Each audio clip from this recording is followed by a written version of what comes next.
Door തുറക്ക്. പ്രേമേന്ദ്ര നീ വെയിൽ കൊടുക്കറ. കേറ് മക്കളെ. പിന്നെ ശരി മക്കളെ. പ്രേമേന്ദ്ര ഞാൻ മോളോട് ഒരു നല്ല വാക്ക് പറഞ്ഞോട്ടെ. എന്റെ നാത്തൂനെ കിട്ടിയതേ ഒരു കോടീശ്വരനാ. നമ്മുടെ സ്റ്റാറ്റസ് കിട്ടുന്ന നീ പെരുമാറണ്ട കേട്ടോ. അമ്മയ്ക്ക് ഈ രേണുക അറിയില്ലേ? ഞാൻ ഒരിടത്തും താഴ്ന്നു കൊടുക്കോ? പ്രേമേന്ദ്രൻ ഒരു പാവാ. എന്റെ ഇഷ്ടത്തിന് കൊണ്ടുനടക്കാൻ എനിക്കറിയാം. പിന്നെ അവിടെ നിനക്ക് എന്തെങ്കിലും കുറവ് തോന്നുന്നുണ്ടെങ്കിലേ നീ അവനെയും കൂട്ടി നമ്മുടെ വീട്ടിലേക്ക് പോന്നേരാ. പറഞ്ഞതൊക്കെ ഓർമ്മയുണ്ടല്ലോ. കേറിക്കോ മോളെ. പ്രേമേന്ദ്രന്റെ വീട്ടുകാരെ പൊന്നൂല് നോക്കണം. വേണ്ടിക്ക്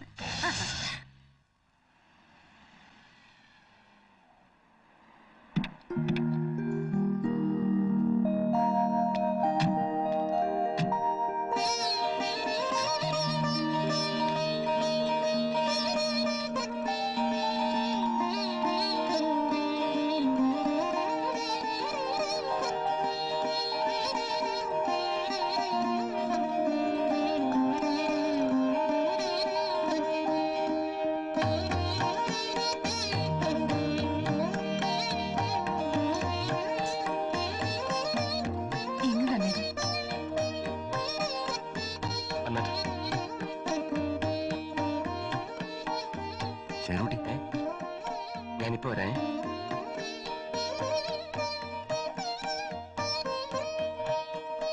കൊച്ചമ്മേ,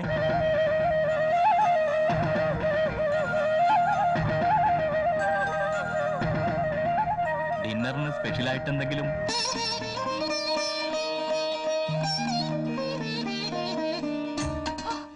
എന്തൊരു ചൂടാ ഇവിടെ. തെക്കേ മുറി AC ആണെന്നാ ഇവിടെ എല്ലാരും പറയാറ്. ഈ ജനലൊക്കെ തുറന്നിട്ടാ ഇവിടെ എന്ത് കാറ്റാണെന്നറിയോ? പക്ഷേ ഇന്ന് തുറന്നിടാൻ പറ്റുമോ? എനിക്കിവിടെ എന്നിട്ട് ശ്വാസം മുട്ടുന്നു. ഈ ജനാലെല്ലാം അടച്ചു പൂട്ടിയിട്ട് എനിക്ക് ഉറങ്ങാൻ പറ്റുമല്ല.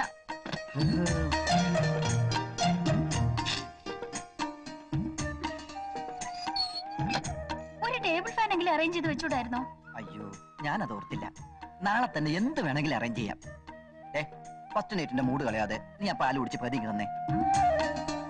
അയ്യോ, അങ്ങനെയല്ലല്ലോ. ഞാൻ പകുതി കുടിച്ചിട്ടല്ലേ നീ കുടിക്കേണ്ടത്.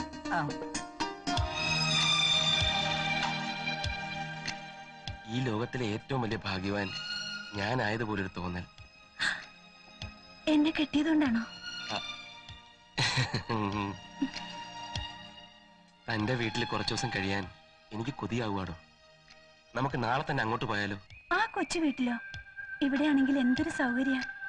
എനിക്ക് ഇവിടുന്ന് പോണോന്നേ ഇല്ല. നമ്മൾ രണ്ടുപേരും മുഖത്തോട് മുഖം നോക്കിയിരുന്നാൽ എന്ത് രസമാണോ ഉള്ളത്. തന്റെ വീട്ടിലാണെങ്കിൽ എത്ര അംഗങ്ങളാ. തമാശയും പൊട്ടിച്ചിരിയും ബഹളവും. അച്ഛനും അമ്മയും ഒരുപാട് മക്കളും ഒക്കെ ഉള്ള ഒരു വലിയ കുടുംബം എനിക്ക് ഒത്തിരി ഇഷ്ടമാണ്. എന്ത് പറ്റി? തണുക്കുന്നുണ്ടോ? ഞാൻ AC ഓഫാക്കാം. വേണ്ട, ACയുടെ തണുപ്പ് എനിക്കിഷ്ടാ. ശേഖരേട്ടാ, എന്താ? കല്യാണത്തിന് വന്ന് പലരും ചോദിക്കുക. എന്താ ചോദിച്ചത്? ശേഖരേട്ടന് എത്ര രൂപയുടെ സ്വത്തുണ്ടെന്ന്. സ്വത്തോ? ഇനി ആരെങ്കിലും ചോദിച്ചാ അവരോട് ഗമയ്ക്ക് പറയാനാ. സ്വത്തിന്റെ കണക്കൊക്കെ ഞാൻ അവരെ വിശദമായിട്ട് പിന്നീട് ബോധ്യപ്പെടുത്തിക്കൊള്ളാം. നീഞ്ഞു വന്നേ.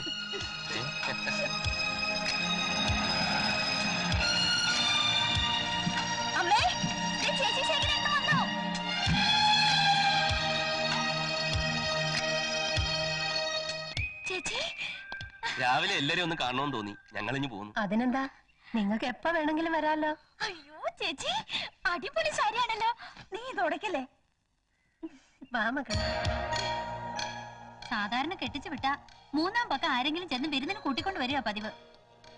അല്ലാതെ പിറ്റേ ദിവസം നേരം പുലരും മുമ്പ് അച്ചുവീട് അന്വേഷിച്ചു വരുന്ന ആണുങ്ങളെ ഞാൻ കണ്ടിട്ടില്ല. അച്ചു വീട് വിരുന്ന്, നീ ആരുടെ കാര്യം ഈ പറയുന്നത്? എന്താ രണ്ടുപേരും കൂടി മുറിക്കാത്ത ഒരു സംസാരം? നീ എന്താ, നീ മാത്രമല്ലോ? ഞാൻ മാത്രല്ല, ചേട്ടനുണ്ട്. ഞങ്ങക്ക് രാവിലെ ഇങ്ങോട്ട് പോരണമെന്ന് തോന്നി.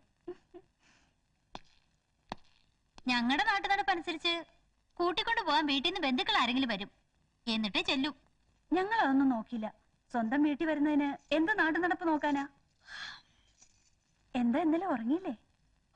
നിങ്ങളൊക്കെ ഇവിടെ എങ്ങനെയാ കഴിഞ്ഞുകൂടണേ?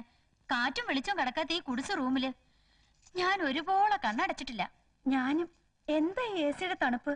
സത്യത്തിൽ ജലദോഷം പിടിച്ചു. അത് AC റൂമിൽ താമസിച്ച് പരിചയമില്ലാഞ്ഞിട്ടാ. രണ്ടുപേരും കൂടി സംസാരിച്ചോണ്ട് നിൽക്കുക. കാപ്പി എടുത്ത് വെച്ചിട്ടുണ്ട് വാ. ആ ചേട്ടത്തി ചെല്ല്, ഞാൻ സാറിനെ വിളിക്കാം. സാറോ? ഞാനത് ഓർത്തില്ല. എല്ലാരും പുള്ളിക്കാരനെ അങ്ങനെയാ വിളിക്കാറ്. പ്രഭാവതി വിളിച്ചത് ആ പഴയ സ്റ്റെനയാണെന്നുള്ള ഓർമ്മയില്ല അല്ലേ? ഭാര്യയാണെന്ന് എപ്പോഴും വിശ്വസിക്കാൻ പറ്റണില്ല. പ്രേമൻ എന്തിയെ?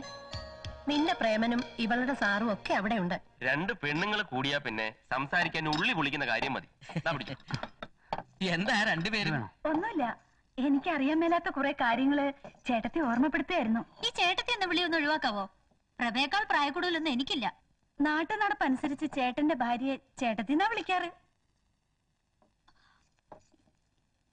ഇഡലിയോ? ഇതെനിക്കിഷ്ടമല്ല.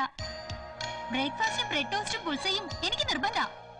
മോളത് നേരത്തെ പറഞ്ഞിരുന്നെങ്കിൽ അതും കൂടി കരുതിയെന്നെ. എനിക്കും രാവിലെ ഇഡ്ഡലി ഇഷ്ടമല്ല.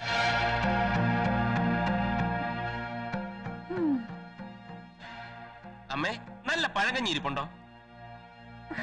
ഈ ചേട്ടന്റെ കാര്യം തമാശ. തമാശ ഒന്നും അല്ലടി അമ്മഞ്ഞടുത്ത്. ഈ പഴങ്കഞ്ഞിയിലേക്ക് കുറച്ച് തൈരൊക്കെ ഒഴിച്ച് 2 കാന്താരി മുളക് എടുത്തിട്ട് ഞെരടി കുറച്ച് അച്ചാറും ചമ്മന്തിയും കൂടെ കുഴച്ചങ്ങോട്ട് കഴിച്ചാലുണ്ടല്ലോ. ഓ, അത് കേട്ടപ്പോഴേ എന്റെ വായിന്ന് വെള്ളമൂറും. എന്റെ ഈ ആരോഗ്യത്തിന്റെ രഹസ്യം അത് തന്നെയാ. നിനക്ക് വേണേ കുറച്ച് കഴിച്ചോടി, നാണക്കേടൊന്നുമില്ല. പിന്നെ നമ്മളാരും അമേരിക്കയിലൊന്നും അല്ലല്ലോ ജനിച്ചു വളർന്നത്.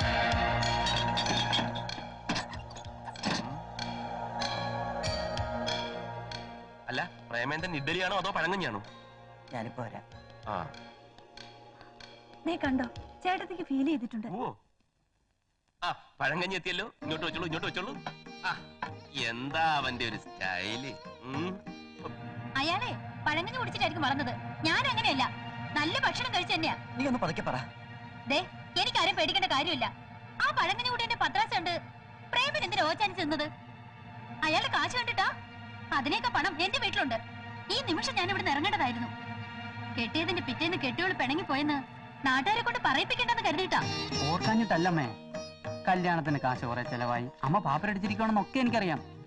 എന്നാലും അമ്മയുടെ കയ്യിൽ ഒരു 100 രൂപ കാണാതിരിക്കില്ല. കടായിട്ട് മതി, ഞാൻ തിരിച്ചു തരാവുന്നേ. നാണമില്ലേ നിനക്ക് കാശ് കടം ചോദിക്കാൻ? വട്ടച്ചില വെച്ചിട്ട് കൂടുന്നുണ്ട്. ആ, പെൻഷൻ കിട്ടട്ടെ, തരാം. എങ്കിൽ പിന്നെ വേറെ എവിടെയെങ്കിലും കിട്ടുമെന്ന് നോക്കാം. ശ്രമിക്കണം. 1-2 തവണ ജോലിക്ക് ശ്രമിച്ച് കിട്ടിയില്ലെന്ന് കരുതി നിരാശനാവരുത്.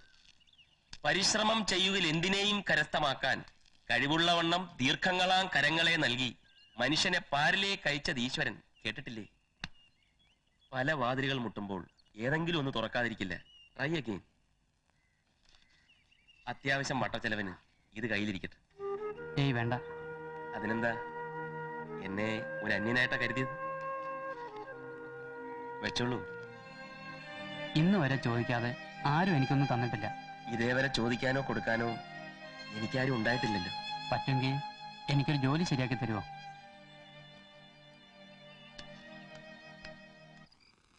നമ്മുടെ ഓഫീസില് ഒരു അക്കൗണ്ടന്റിന്റെ പോസ്റ്റ് ഒഴിവുണ്ട്. അത് ബാലേന്ദ്രന് കൊടുത്താലോ? ഏത് ബാലേന്ദ്രൻ? നിന്റെ ബ്രദർ. അത് ശരിയാവില്ല. എന്താ? അതെ, ഈ സ്വന്തക്കാരെയും ബന്ധുക്കാരെയും അവനവന്റെ സ്ഥാപനത്തിൽ നിയമിച്ച പ്രോബ്ലം ആകും. എന്ത് പ്രോബ്ലം? 10-20 എടുത്ത് ചോദിക്കാൻ പറ്റുമോ? 10-20 എടുത്താ എന്തിനാ ചോദിക്കുന്നത്? പോട്ടെ എന്ന് വിചാരിക്കണം. 20,000-30,000 ആയാലോ? അത് പ്രോബ്ലം ആവും. ആ, അതാ ഞാൻ പറഞ്ഞത്.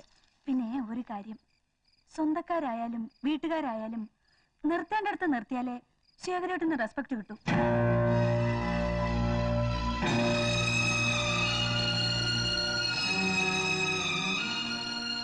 കൊച്ചു കൊച്ചു പിണക്കങ്ങൾ നമ്മൾ തമ്മിൽ ഉണ്ടാകാറുള്ളപ്പോഴൊക്കെ ഞാൻ കരുതി സ്നേഹക്കൂടുതൽ കൊണ്ടാണെന്ന്. അതൊക്കെ മനസ്സിൽ കൂട്ടിവെച്ച് പക തീർക്കുകയാണല്ലേ.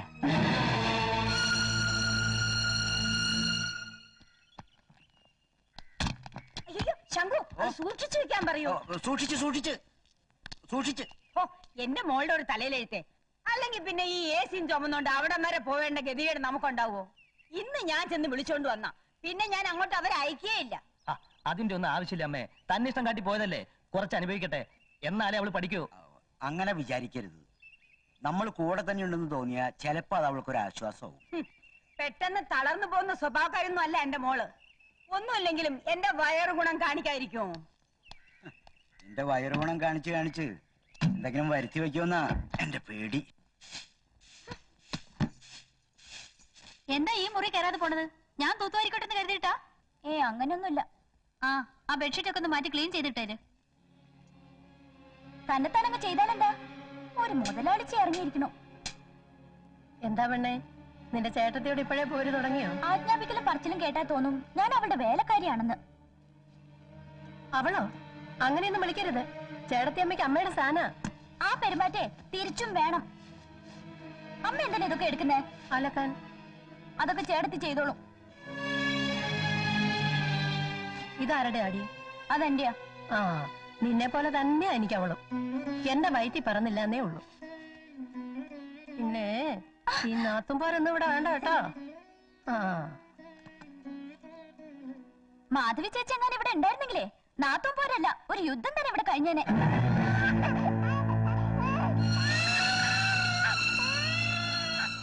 പിന്നെ പിടുങ്ങിയാണോ പോകുന്നത്? കല്യാണത്തിന് വന്നപ്പോ അമ്മായിമ്മയും വരോളും അടേ ചക്കരെ പോലെ ആയിരുന്നല്ലോ. ആ തള്ളക്ക് വീണ്ടും ചൊറിച്ചിൽ തുടങ്ങി. എന്നാ നിനക്ക് അവിടെ വൃത്തിയായിട്ട് മാറ്റി കൊടുക്കാമായിരുന്നില്ലേ? മാന്തമല്ല, ആ മോന്തയ്ക്കൊരു തേമ്പാ കൊടുക്കേണ്ടത്. ആർക്കിട്ട് കൊടുക്കുന്ന കാര്യം ചേച്ചി പറയുന്നേ? എന്റെ അമ്മായിമ്മയില്ലേ, ആ മന്ദർ തള്ളക്കിട്ട്. അവര് നിന്റെ കല്യാണം കൂടാനൊന്നും അല്ല വന്നത്. ഇവിടുത്തെ കുറ്റവും കുറവും കണ്ടുപിടിക്കാനാ. സാമ്പാറിന് ഉപ്പ് കൂടി, പായസത്തിന് മധുരം കുറഞ്ഞു, പുളിശ്ശേരിക്ക് പുളി കൂടി, എരിശ്ശേരിക്ക് എരി കൂടി. ഓ, പിന്നെ അവരെ സിംഹാസനത്തിലെത്തി ആരും ആദരിച്ച് വണങ്ങിയില്ലെന്ന പരാതി വേറെ. എന്റെ വീട്ടുകാരെ കുറ്റം പറഞ്ഞാ എനിക്ക് സഹിക്കില്ല. സഹിക്കുന്നതിനും പൊറുക്കുന്നതിനും ഒരു പരിധിയുണ്ട്. അത് കഴിഞ്ഞാൽ എന്റെ സ്വഭാവം മാറും. പിന്നെ കുഞ്ഞനീത്തയാണ് പൊന്നനീത്തയാണ് എന്നൊന്നും എന്നോട് പറഞ്ഞേക്കരുത്. ഏറ്റവും ഇളയതല്ലേ, അവളെ കുറച്ച് ലാളിച്ചാണ് വളർത്തിയത്. എനിക്ക് വേണ്ടി ഒന്ന് ക്ഷമിച്ചൂടെ?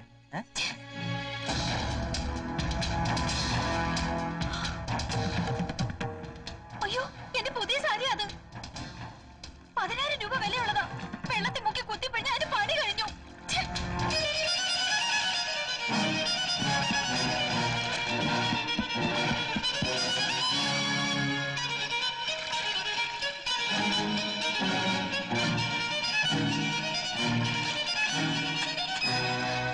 അതലക്കണ്ട.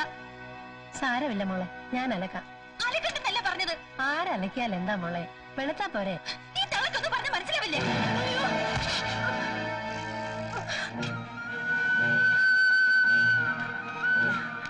എന്തെങ്കിലും പറ്റിയോ അമ്മേ? എന്താ ഇത്? ഇത്രയും വില കൂടിയ സാരി ഡ്രൈവേഷനോ കൊടുക്കേണ്ടത്? ടീച്ചറാണെന്ന് പറഞ്ഞിട്ട് എന്താ കാര്യം? വിവരം വേണം. എന്റെ ഭാര്യത്തല്ല നീ ആരാടാ? ഞാനൊരല്പം താമസിച്ചതേ ചേട്ടനെ ഇറക്കട്ടെ ഒന്ന് പൊട്ടിക്കുന്ന കരുതിയാ. എന്റെ അമ്മയെ തള്ളിയിട്ട് വിള ഞാൻ. വേണ്ട, ഒരെണ്ണം മതി. നീ ഈ അമ്മയുടെ വയറ്റിൽ പറഞ്ഞ മകനാണെന്ന് തെളിയിക്കാൻ. അയ്യോ അയ്യോ, എന്റെ മോളെ എല്ലാരും കൂടെ ഇവിടെ തല്ലി കൊല്ലുകയാണോ? ഇവരിട്ട് എന്റെ കൊടുക്കാൻ ഇവിടെ ആരില്ലേ? എടാ പ്രേമേന്ദ്ര, നോയിക്കൊണ്ട് നിൽക്കുകയാണോ? അതെ, ബഹളം ഉണ്ടാക്കണ്ട. നിങ്ങളുടെ മകൾ ചെയ്ത വലിയൊരു തെറ്റിന് ഒരു ചെറിയ ശിക്ഷ കൊടുത്തു, അത്രേ ഉള്ളൂ. കെട്ടിക്കൊണ്ടുവന്ന പെണ്ണിനെ തല്ലാനാണോ ഈ തള്ളയും കൂടെ കൂട്ടു നിൽക്കുന്നത്? എന്റെ അമ്മയെക്കുറിച്ച് മിണ്ടിപ്പോരുത്. ഞങ്ങളുടെ അച്ഛൻ ജീവിച്ചിരുന്നപ്പോ പോലും അമ്മയോട് ഈ മറുവാക്ക് പറഞ്ഞ് ഞങ്ങൾ കേട്ടിട്ടില്ല. ഞങ്ങളുടെ അമ്മ ഇവിടെ എന്താ ചെയ്തെന്നറിയോ? അപ്പൊ എന്റെ 10,000 രൂപയുടെ സാരിയോ?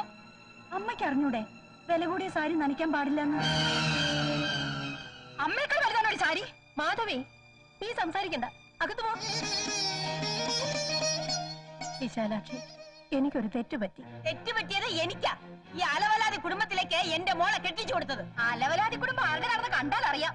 ഒരു ചുരിദാറും വലിച്ചു കയറ്റി കൂളിംഗ് ഗ്ലാസും വെച്ച് പ്രായം മറന്നുള്ള നിങ്ങളുടെ ഈ നടപ്പ് നെറ്റിയിൽ എഴുതി വെച്ചിരിക്കുക അലവലാതിയാണെന്നേ. മാധവി, അമ്മയൊന്നും മിണ്ടായിരുന്നേ. ഞങ്ങളുടെ കുടുംബത്തിക്കാര് ഞങ്ങളെ ഭരിക്കാൻ ഇറങ്ങി പോകാളച്ചി. ആണല്ലോ എന്ന് കേട്ട് നിൽക്കാൻ വേറെ വണ്ടിയില്. പ്രേമേന്ദ്ര, പ്രശ്നം വഷളാക്കാതെ തന്റെ ഭാര്യയെ പറഞ്ഞൊന്ന് മനസ്സിലാക്ക്. പ്രേമേന്ദ്രൻ എല്ലാം മനസ്സിലായി. നിനക്ക് ഭാര്യയോടൊത്ത് ജീവിക്കണമെങ്കിൽ ഞാൻ ശീതനമായിട്ട് തന്ന ആ മാരുതി കാറെടുത്ത് എന്റെ പിന്നാലെ പോരെ. കേറി കാറില്. സാവകാശം ഒന്ന് ആലോചിച്ച്. നീ ആലോചിക്കാനൊന്നുമില്ല. ഞാൻ ഈ കുടുംബം കുളം തോണ്ടും.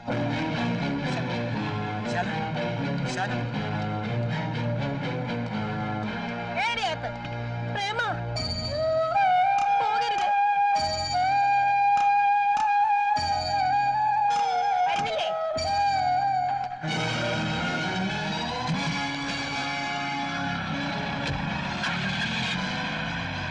പ്രേമ, പ്രേമ, ശേഖരൻകുട്ടി അവൻ പോണ കണ്ടില്ലേ? അമ്മ പുല്ലാരിച്ചു വളർത്തിയ മൂത്ത മോന് ഇവൻ നട്ടല് കൊടുത്തില്ലെന്ന് കരുതിയാ മതി. മായാദേവി വലിയ തറവാട്ടുകാരാ. മൂത്തവരൊക്കെ കെട്ടിയിരിക്കുന്നത് നല്ല കാശുള്ള കുടുംബത്തിൽ നിന്നാ. കുട്ടി കൊള്ളാം. അപ്പൊ ഇത് ആലോചിക്കാം. ഒന്നും ആലോചിക്കണ്ട. അവൻ കെട്ടേണ്ട പെണ്ണിനെയൊക്കെ ഞാൻ പണ്ടേ നിശ്ചയിച്ചിട്ടുണ്ട്. സുലോചന ഗൾഫിൽ നിന്ന് വന്നിട്ട് മതി രഘുവിന്റെ കല്യാണം. ഞാനേ എന്റെ ആങ്ങളേക്ക് വാക്ക് കൊടുത്തിട്ടുള്ളതാ. ഈയിടെ നിന്റെ ആങ്ങളോട് കല്യാണത്തെ കുറിച്ച് സംസാരിച്ചപ്പോ അയാൾ പറഞ്ഞത് കുറച്ചുകൂടി കഴിയട്ടെന്നാ. അവളെ ഒരു കറവപ്പശുവായിട്ട് അവർ കണക്കാക്കിയിരിക്കുന്നത്. അവള് സമ്പാദിച്ചു കൂട്ടണ മുഴുവൻ ആർക്ക് വേണ്ടിയാ? നമ്മുടെ മോനാ. അവൾ അവിടെ രഘുന്ന് വിചാരിച്ചോണ്ടിരിക്കുക. എന്നെ പറ്റി ആരും ഒന്നും വിചാരിച്ചു എങ്ങും ഇരിക്കണ്ട. എന്റെ വാക്ക് കേൾക്കാതെ ഗൾഫിൽ പോയ അവളെയും അവളുടെ കാശും എനിക്ക് വേണ്ട. ഗൾഫിൽ വേറെ കല്യാണം കഴിച്ച് താമസിക്കുകയാണെന്ന് നാട്ടിലൊരു ശ്രുതി. നാട്ടുകാര് പലതും പറയും. ഈ നാട്ടുകാരുടെ മുന്നിൽ കൂടെ വേണ്ടേ ഞാനവിടെ കെട്ടിയാലും കൊണ്ട് നടക്കേണ്ടത്? അത് ശരിയാ. ഇതൊന്ന് നോക്കി, നല്ല ഐശ്വര്യമുള്ള കുട്ടിയാ. ഇത് തിരക്കടില്ല. രഘു, ഞാൻ പറഞ്ഞത് കേക്ക്. വേണ്ട, ഇത് തന്നെ ആലോചിച്ചാ മതി.